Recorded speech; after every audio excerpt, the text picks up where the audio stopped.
Every city in medieval Europe had one. They needed him.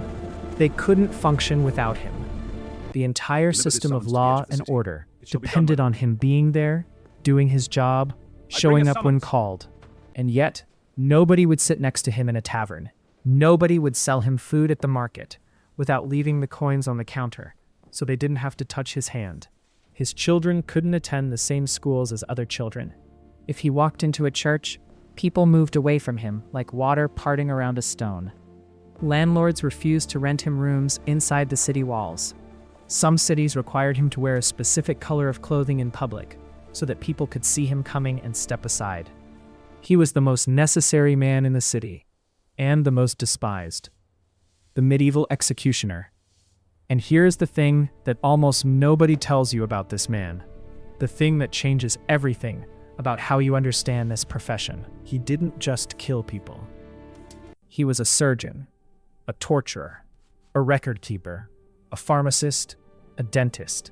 In some cities, he was responsible for managing the local brothel, clearing the streets of dead animals, and maintaining the sewer system. He was the man the city needed for every job that nobody else was willing to touch. Today we go inside that life.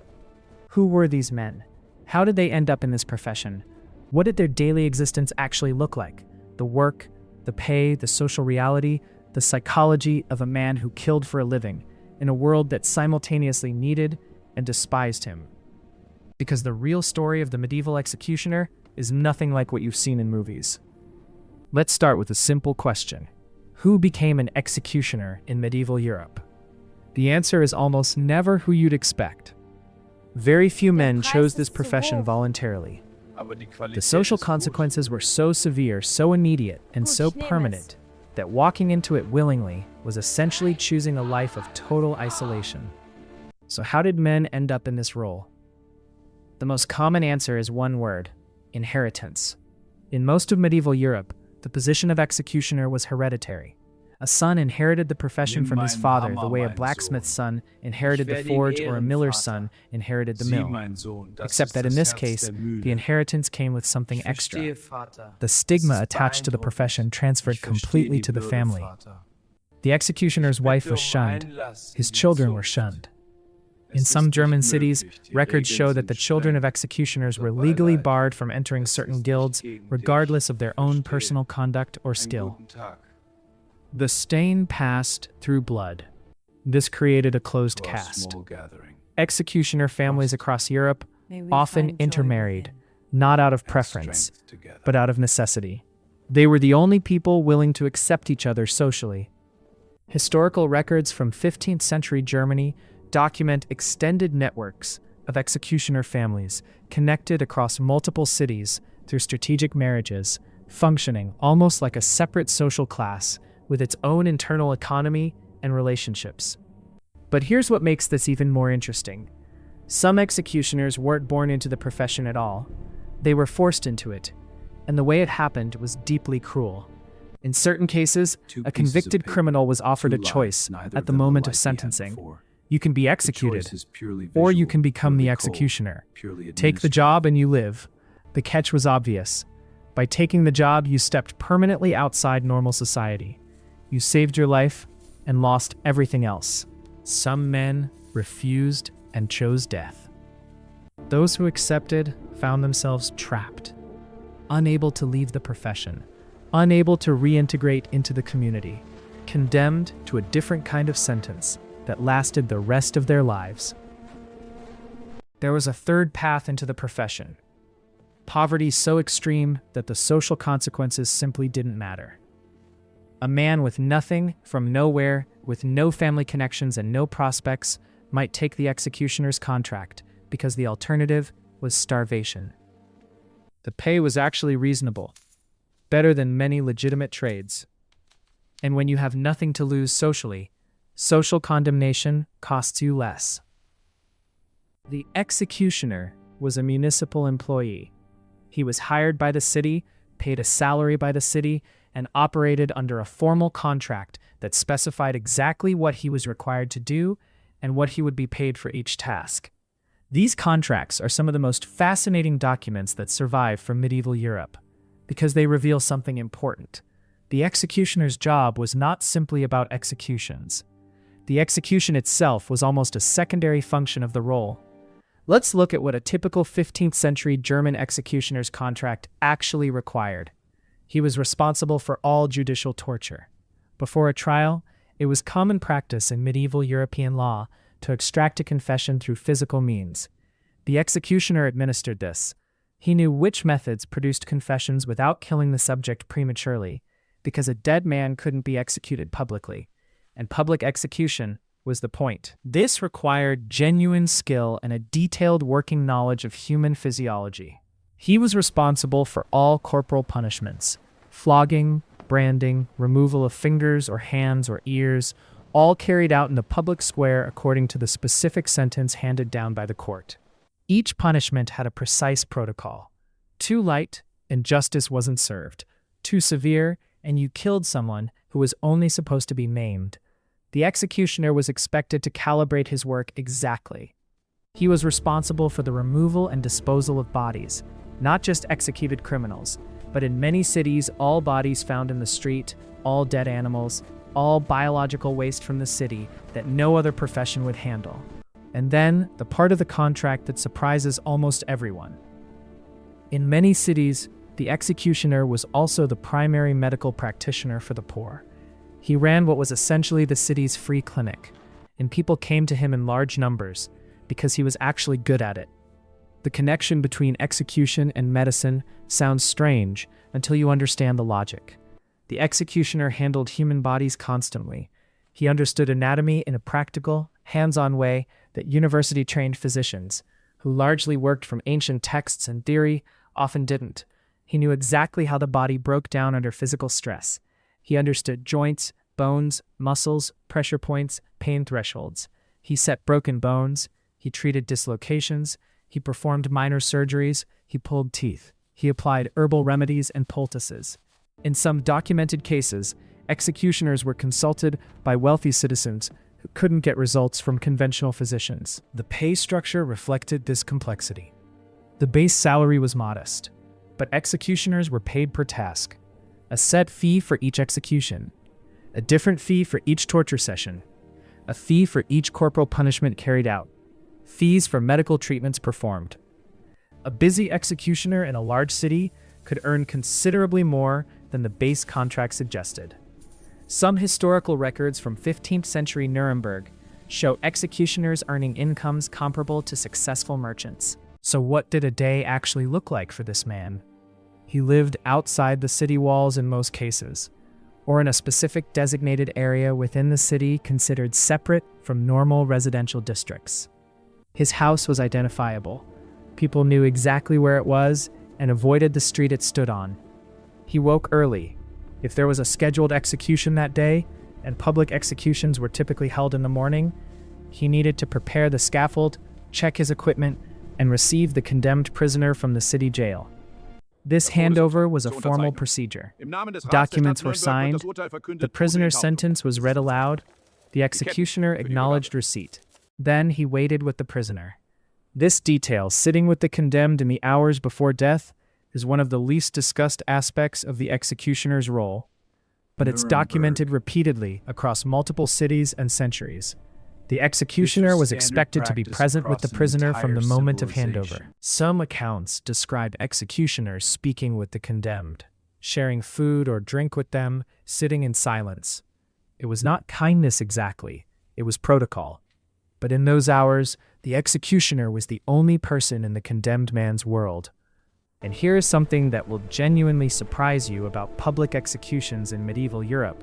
The executioner could be fined, publicly humiliated, or even attacked by the crowd if he did his job badly. The execution had to go right, and going right meant something very specific. A public execution in medieval Europe was not simply a killing.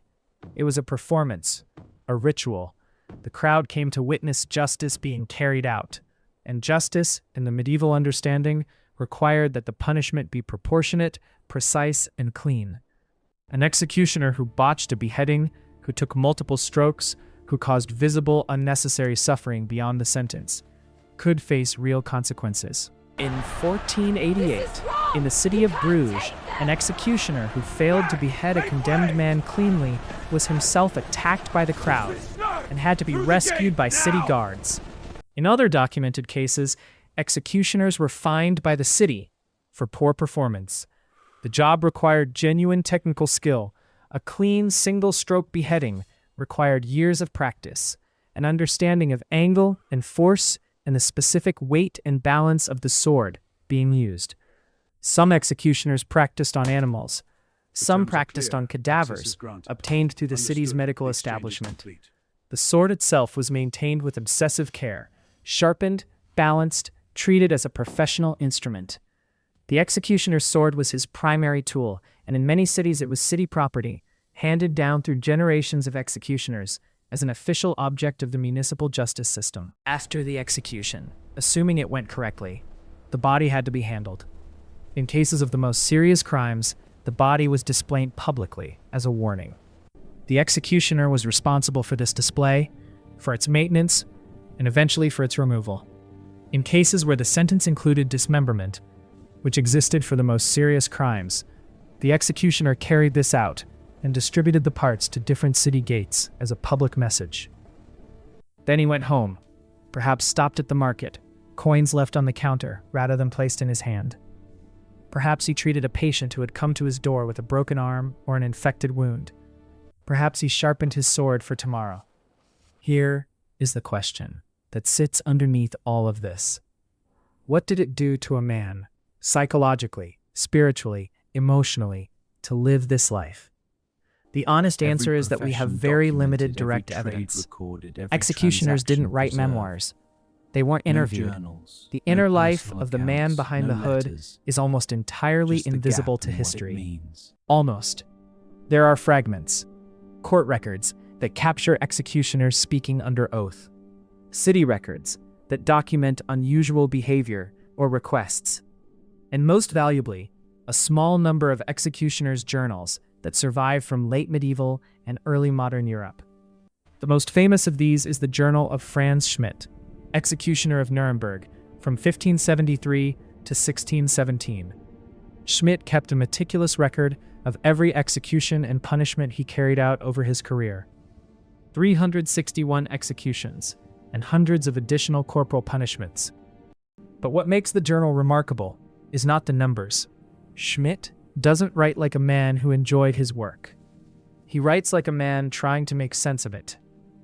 And some of his entries reveal something about the psychology of this profession that nobody in the medieval world ever publicly acknowledged. Schmidt records not just the crime and the punishment, but his assessment of the criminal. He notes when he believes a condemned person is genuinely repentant. He records cases where he doubts the guilt of the person he is executing, but carries out the sentence regardless. In several entries, he records executing young men, teenagers, for crimes that he implies, in his careful bureaucratic language, he considers disproportionately punished. He is not rebelling. He is not refusing. He shows up, he does the job, he records it in his ledger, but he is clearly, unmistakably thinking about what he does, processing it. For most executioners, we have no such window. What we have instead is behavior, documented patterns that suggest the psychological weight of the profession was real and was managed in specific ways. Many executioners were deeply religious. This wasn't unusual for the medieval period, but the intensity of executioners' religious practice was often noted. Regular confession, significant donations to churches and monasteries. In some cases, executioners funded the construction of religious buildings or endowed masses for the souls of those they had executed. The theology they were working with was specific. They were instruments of God's justice, not agents of their own will. The killing was not murder because it was sanctioned by legitimate authority. This framework was essential. Without it, the work became something else entirely. Some executioners drank heavily. This is documented enough across multiple sources to constitute a pattern rather than individual weakness. And some, a smaller number but documented, simply became numb. The work became work. The bodies became tasks. The performance became routine. Whether this was adaptation or damage is impossible to say from the outside. Probably it was both. What happened to an executioner when he got old? This is perhaps the darkest part of the entire story. Retirement, in the modern sense, didn't exist for most medieval professions. But for the executioner, the question of what came after was particularly complicated. He had spent his entire working life outside normal society. He had no guild membership to fall back on, no professional community to absorb him, no social networks built through decades of normal civic life. If the position was hereditary, his son took over. The contract transferred. The father moved into a kind of unofficial supervision, training the next generation, advising on technique, eventually becoming irrelevant, as his son established his own authority with the city. If there was no son, or if the son refused, which happened, the city faced a crisis. Finding a replacement executioner was genuinely difficult. The recruitment problem that cities faced at the beginning of the story repeated itself at the end. Advertisements were sometimes posted. Desperate men were sometimes recruited from prisons. The city of Frankfurt in the 15th century is documented to have gone without a permanent executioner for an extended period, borrowing the services of the executioner from a neighboring city for specific occasions. And here is the final detail that I think captures everything about what this life actually was. In some cities, when an executioner died, he was not permitted to be buried in the main city cemetery alongside ordinary citizens. Even in death, the separation continued. Some executioners were buried in the area outside the city walls, where criminals and suicides were interred. Some were buried quietly at the edge of church grounds, technically within consecrated ground, but physically separated from the main body of burials. A lifetime of service to the city's justice system, and the city's final statement was, "Not here, not with us." And yet, some executioners are documented to have died wealthy. Franz Schmidt of Nuremberg retired with honor. Unusually, he successfully petitioned the Holy Roman Emperor to have the stigma of his profession formally lifted from his family name, a legal act that restored his descendants to full civic standing. He died a respected man. His journal survived because people thought it was worth preserving. Others left nothing but the entry in a contract ledger, a name, a date of hire, a date after which the name stops appearing. No explanation, no pension record, no burial record, just absence. These men born into the role or forced into it or desperate enough to choose it, carried out the most difficult, most necessary, most despised work in medieval society. They made the justice system function. They kept the streets clear. They treated the sick that nobody else would treat. They sat with the dying in their final hours. They performed in public the act that the city required, but could not bring itself to watch without flinching. They showed up, every time, because that was the contract. The hood wasn't just a disguise. It wasn't just tradition. It was the city's way of saying, "We need this done, but we cannot bear to see the face of the man who does it." Behind that hood was an ordinary man, with a family he couldn't protect from shame, with a faith he used to make sense of what he did, with a ledger in which he recorded every life that passed through his hands, with a sword he kept sharper than anything else he owned. He was the last face some people ever saw, just like the plague doctor, just like every man history placed at the edge of the world it needed but refused to look at directly. And now you've looked. Every episode of this channel is about someone history forgot to explain. The people who kept the medieval world running, not the kings, not the knights, not the names in the textbooks, the ones at the edges. Subscribe, and next time we go somewhere darker still.